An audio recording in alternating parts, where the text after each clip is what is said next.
آج کا میرا پیغام خاص طور پہ ان لوگوں کے لیے ہے جو رزق کی وجہ سے پریشان ہیں۔ آپ نے دو کام کرنے ہیں۔ سب سے پہلے آپ نے اللہ کے پاک پیغمبر علیہ الصلوۃ والسلام فرماتے ہیں کہ جو بندہ یہ کلمات پڑھ لیتا ہے، اللہ پاک اس کا رزق چاہے 7 زمینوں میں بھی ہو تو اس کو لا کے اس کی قدموں میں ڈال دیتا ہے۔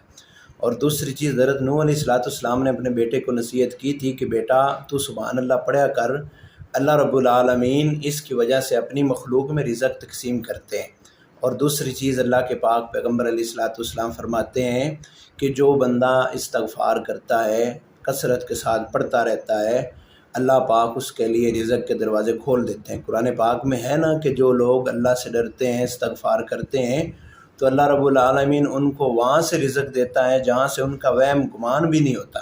اگر آپ بھی رزق کی وجہ سے پریشان ہیں تو آپ یہ دو کام کر لیں۔ پہلا کام، آپ نے کثرت سے اٹھتے بیٹھتے بائک چلاتے وقت آپ نے ہر وقت سبحان اللہ استغفر اللہ، سبحان اللہ استغفر اللہ، آپ یہ پڑھتے رہیں۔